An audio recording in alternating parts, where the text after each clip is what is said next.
Luego del combate de Angamos, un convoy chileno con 19 naves zarpó de Antofagasta, llevando 10.000 soldados que desembarcarían en Pisagua el 2 de noviembre de 1879. El ejército aliado apenas tenía 1.300 soldados, sin naves de defensa, no era un ejército profesional, no habían coordinado estrategias, mantenían estilos de guerra antiguos, como por ejemplo enviar a los generales al frente de batalla o que los presidentes estén dirigiendo el escenario de guerra muy cerca a las acciones bélicas, en tanto que Chile había modernizado mucho su ejército y estaba preparado para una guerra propia del siglo XIX.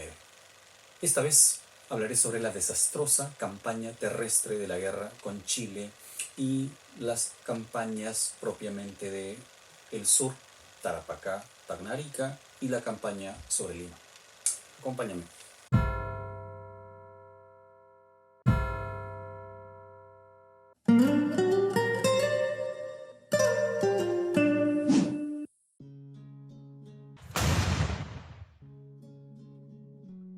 La estrategia chilena para esta campaña en el sur fue avanzar con sus naves hacia el norte de un punto estratégico del territorio peruano, aislarlo y avanzar de norte a sur, mientras que su ejército regular venía por tierra y terminaban asfixiando, terminaban aniquilando al ejército aliado que se encontrara en el punto que ellos hayan decidido. Así empezó la campaña sobre Tarapacá. Y el desembarco de Pisagua dio el nombre a la batalla de mismo nombre, la batalla de Pisagua, del 2 de noviembre de 1879, con un ejército aliado de 1.300 hombres frente a 10.000 soldados chilenos y un bombardeo incesante.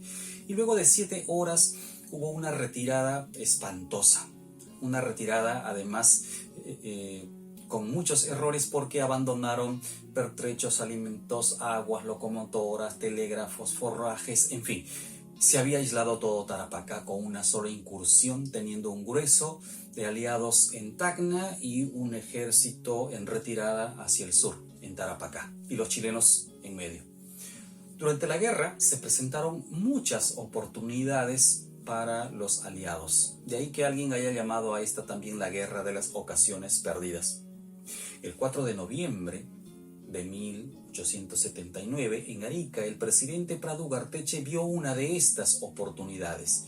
Se planteó un ataque masivo a los chilenos utilizando a las tropas que estaban en el norte. Un ataque que iría de norte a sur y los patriotas que estaban en el sur y atacarían hacia el norte, en medio de los chilenos. El punto serían los pozos de agua de Dolores. Las fuerzas bolivianas dirigidas por el presidente Hilarión Daza marcharon desde Tacna y el 8 de noviembre ya estaban en Arica. El 16, el general Juan Buendía, el peruano Juan Buendía, inició el avance de sur a norte. Los chilenos se parapetaron en el cerro de San Francisco y vendría esta batalla. La batalla de San Francisco o Dolores, del 19 de noviembre de 1879. Los bolivianos eran 3.700, los peruanos eran 4.000 y en medio estaban 6.500 chilenos. Era una gran oportunidad. Sin embargo, ese 19 de noviembre a las 11 de la mañana, el comando de las fuerzas que dirigían a los patriotas en el sur se enteraron que el presidente boliviano Hilarión Daza no llegaría. 5 días antes, el boliviano Daza había abandonado la guerra, había retrocedido a Tacna y de Tacna partiría hacia Bolivia. A las 5 de la tarde de ese 19 de noviembre habíamos perdido. Era vergonzoso. Los peruanos y los bolivianos huyeron, se extraviaron en el desierto. Fue una derrota terrible. ¿Qué motivó a Daza para tomar tal decisión de abandonar a los patriotas en plena guerra? Fernando Silva Santisteban señala que son varias y diferentes las respuestas que los historiadores de la guerra han sugerido para tan extraño comportamiento, pero cualesquiera que hayan sido los motivos que indujeron a Daza para la retirada, como dice el historiador boliviano Mercado Moreira, la orden de retirada de Camarones fue un acto de cobardía y de inconsciencia imperdonables por parte del presidente boliviano. El ejército peruano llegó a Tarapacá el 22 de noviembre con Andrés Cáceres, Francisco Bolognesi, Justo Pastor, entre otros. La estrategia chilena era encajonar a los peruanos en la quebrada de Tarapacá. Y vendría otra batalla. la batalla de Tarapacá. Esta batalla se dio el 27 de noviembre de 1879. Luego de 9 horas de lucha, el ejército invasor fue desbaratado y huyó, así como lo oyes. Era la primera victoria peruana en esta guerra. Fue un triunfo, espléndido, pero pírrico, pues no cambió para nada el curso de la guerra. En esta batalla, el anciano coronel Bolognesi, que se encontraba enfermo y con fiebre, se levantó de su lecho para combatir y cumplir valerosamente la misión que le había sido encomendada. Sin embargo, el gran héroe de Tarapacá no son ni Bolognesi ni Cáceres. Como en otras tragedias y escasos triunfos de la guerra, en medio del hambre, del frío, de la sed, de las penalidades, de la lucha cuerpo a cuerpo, fue el soldado anónimo peruano y fueron suyas las victorias o toda la grandeza suprema que significó entregar la vida en esta guerra. A este drama había que sumar la huida del presidente Mariano Ignacio Prado a Europa. Prado, con el pretexto de comprar armas, hizo una colecta nacional desde Arica hasta Tumbes, reunió mucho dinero y con ese dinero pidió permiso al Congreso para viajar a Europa a comprar armas, dejando en el cargo al anciano general Luis Lapuerta, el mismo que fue destituido el 22 de diciembre de ese año por don Nicolás de Piérola. Se consumaba así un golpe de Estado en Lima, con un civil que poco sabía de estrategias militares y que vivía con el rencor hacia el partido civil. Ese mismo mes, diciembre de 1879, los chilenos desembarcaban en Hilo. Otra vez la estrategia de atacar en un punto estratégico. No hubo resistencia, bloquearon Moquegua y aislaron completamente la zona sur del resto del Perú. El general boliviano Narciso Campero había regresado, había destituido a Daza, el Congreso lo había reconocido como presidente de Bolivia y se unió nuevamente al ejército peruano. Buscaríamos otra vez enfrentar a los chilenos. Se venían las campañas sobre Tacna y Arica. En esta campaña de Tacna y Arica tuvimos 3 batallas, conocidas por lo menos. El 22 de marzo de 1880, luego del desembarco en Hilo, se produjo la batalla de Los Ángeles, en Moquegua. Perdimos, no hay más que decir acá, perdimos. El 26 de mayo de 1880 se produjo la batalla de Tacna o Alto de la Alianza. También perdimos. Duró algunas horas, 4 horas para ser más exactos. Narciso Campero y los bolivianos se retiraron de manera definitiva después de esta batalla. Irónicamente, el lugar donde se peleó fue el Cerro del Alto de la Alianza, y aquí también terminó esta alianza con los bolivianos. Se perdieron unos 2.500 hombres y desde ahí fue imposible reorganizar al ejército peruano. En adelante tendríamos un ejército irregular de civiles, de milicias, más no el ejército profesional que en algún momento se intentó recuperar. Arica quedó totalmente aislada. El 5 de junio, el mayor Juan de la Cruz Salvo se acercó al Morro de Arica, a la plaza de Arica, a pedir la rendición. Bolognesi dijo no, que Arica no se rendiría, que Arica pelearía hasta quemar el último cartucho. Ese mismo día, Bolognesi ordenó colocar explosivos en toda la base del Morro. El Morro quedó totalmente minado ante cualquier ingreso enemigo. Teodoro Elmore fue el responsable de colocar estos explosivos. Nicolás de Piérola, en lugar de apoyar a Bolognesi y a los 1.500 patriotas que estaban resistiendo en Arica, ordenó que los pocos militares que teníamos retornen a Arequipa, porque Arica ya estaba perdida. Envió un telegrama muy escueto señalando eso: Arica está perdida, que retornen a Arequipa, que era la nueva frontera. Y cuando Bolognesi pidió apoyo en un acto miserable, el presidente peruano Nicolás de Piérola envió un cargamento con telas, con quepís y con algunos trozos de carbón hasta Arica. No sabemos con qué sentido. De manera premonitoria, Francisco Bolognesi había enviado una carta el 22 de mayo de 1880 a su esposa, a doña Josefa, María Josefa. La carta dice así: adorada María Josefa, esta será seguramente una de las últimas noticias que te llegarán de mí, porque cada día que pasa vemos cómo se acerca el peligro, que la amenaza de rendición o aniquilamiento por el enemigo superior a las fuerzas peruanas son latentes y determinantes. Los días y las horas pasan y las mismas como golpes de campana trágica que se esparcen sobre este peñasco de la ciudadela militar, engrandecida con un puñado de patriotas que tienen su plazo contado y su decisión de pelear sin desmayos en el combate para no defraudar al Perú. ¿Qué será de ti, amada esposa, tú que me acompañaste con amor y santidad? ¿Qué será de nuestra hija y de su marido, que no me podrán ver ni sentir en el hogar común? Dios va a decidir este drama en el que los políticos que fugaron y los que asaltaron el poder tienen la misma responsabilidad. Unos y otros han dictado con su incapaz conducta la sentencia que nos aplicará el enemigo. Nunca reclames nada para que no crean que mi deber tuvo precio. Esta carta tan sentida de Bolognesi, escrita en mayo de 1880, no era más que la premonición de lo que vendría en más. El 7 de junio de ese año 1880 se produjo la batalla de Arica. Fue otra derrota, con las acciones más heroicas, dolorosas e inolvidables en nuestra historia. En Arica o cayeron prisioneros o cayeron muertos, porque no se rindieron. Cayeron patriotas insignes como Bolognesi, Justo Arias, el argentino Roque Sáenz Peña, que participó también, estuvo acá y participa luego con sus memorias sobre la guerra. Y también está un civil conocido llamado Alfonso Ugarte Bernal, de quien se ha dicho mucho. Su historia está muy manoseada. Se dice que él se lanzó del Morro de Arica, cosa que nunca ocurrió, ¿no? Ni en el parte de guerra peruano ni en el chileno se señalan esto. Su cuerpo jamás fue encontrado, pese a al dinero que ofreció la familia como recompensa a quien lo haga. Se han tejido versiones sobre él, sobre tumbas en París, en Lima, en la misma Arica. Sin embargo, su acción no solo está en el campo de batalla, en Arica, porque él como civil participó de manera honoraria, se le otorgó el grado de coronel y defendió a su patria. Lo propio Bolognesi, quien cayó en acción quemando el último cartucho.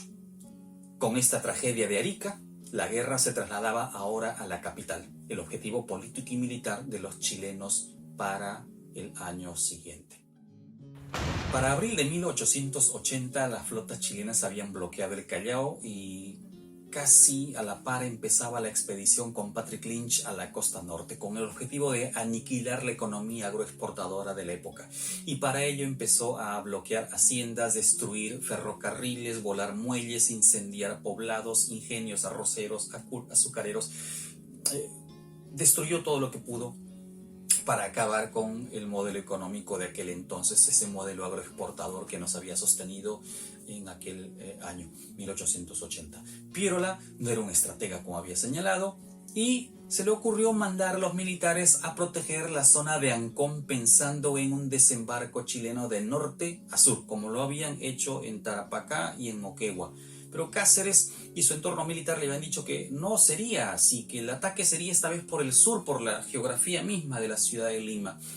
Piérola no hizo caso. Los chilenos llegaron por el sur, por Chilca, por Lurín, sin encontrar mayor resistencia. Llegaron 26.000 soldados. En Lima ya no habían militares. No había respuesta militar, así es que se convocó a la población civil de todos los sectores, incluidos escolares, niños, mujeres, que salieron a defender la ciudad. Cáceres criticó mucho la estrategia de Piérola, y el presidente en respuesta envió a Cáceres a Huaral. Allá lo castigó. Piérola cometió otro error más. Colocó dos líneas de defensa paralelas y a 10 kilómetros de distancia unas de otras. Una línea en el Morro Solar y otra línea en Miraflores. Se crearon reductos improvisados con 20.000 hombres, frente a los 26.000 chilenos parecían pues más o menos equilibrado, pero eran 20.000 hombres inexpertos, sin mayor esperanza que un milagro. El 13 de enero de 1881 se dio la batalla de San Juan, con un ataque brutal por mar y por tierra. El combate terminó concentrándose en el Morro Solar y fue épico, encarnizado, brutal, pero sobre todo injusto por la incapacidad a la que habían sido arrastrados los militares, la inoperancia de los políticos que estaban dirigiendo esta guerra. Al caer la tarde, Ese 13 de enero de 1881 los chilenos ingresaron a Chorrillos, saquearon, quemaron, violaron, mataron, se embriagaron. Se embriagaron al punto tal que arriesgaron toda su campaña militar.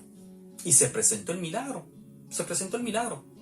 Los chilenos avanzaron hacia Surco e intentaron tomar esta comunidad.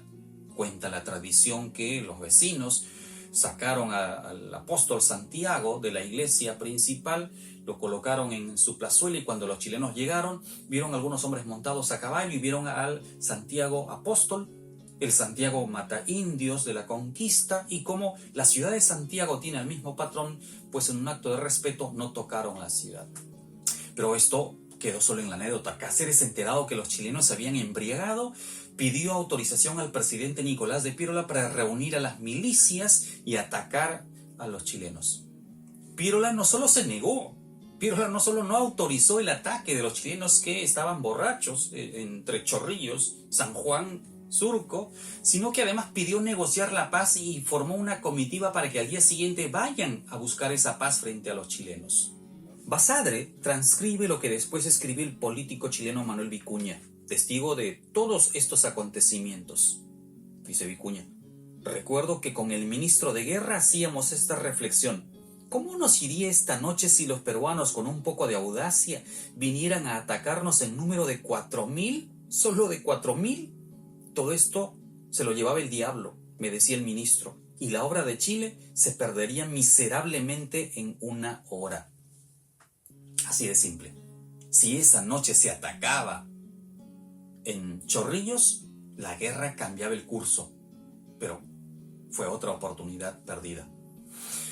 El 15 de enero de 1881 los chilenos atacaron la línea de Miraflores, así que se tiró al tacho la negociación de paz que había pedido Nicolás de Piérola.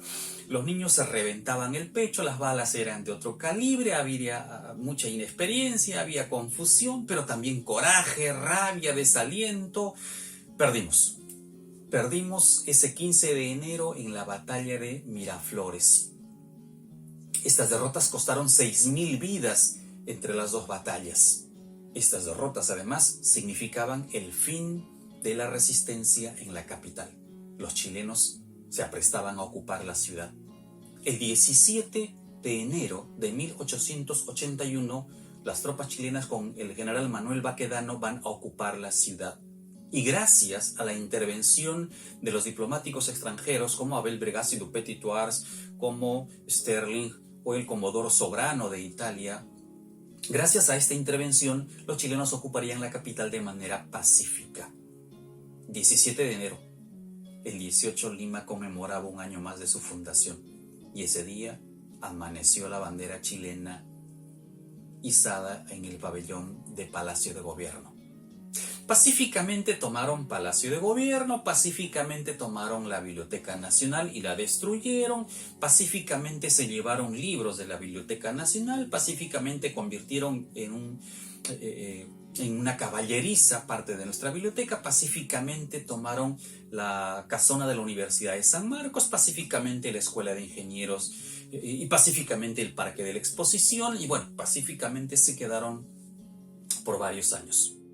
¿Dónde estaba Piérola? Piérola estaba descansando en Chosica con una jaqueca y Piérola, al enterarse que los chilenos habían tomado la capital, huye a Ayacucho. En Ayacucho negocia con los chilenos y fuga a Europa.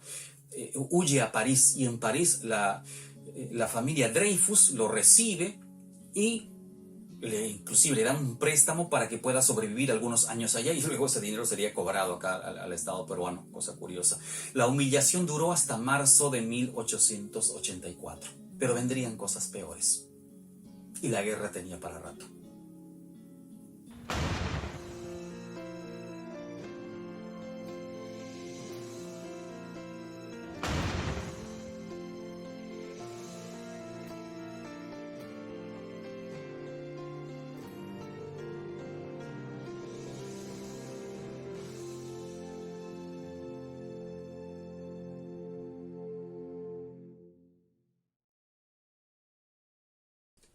Los chilenos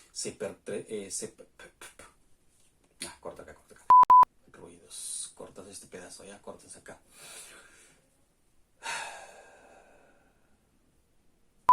Esta carta de Bolognesi es muy sentida, muy fuerte, y el avión nos malogró todo. A ver, acá hacemos un corte. Que estuvieron en ese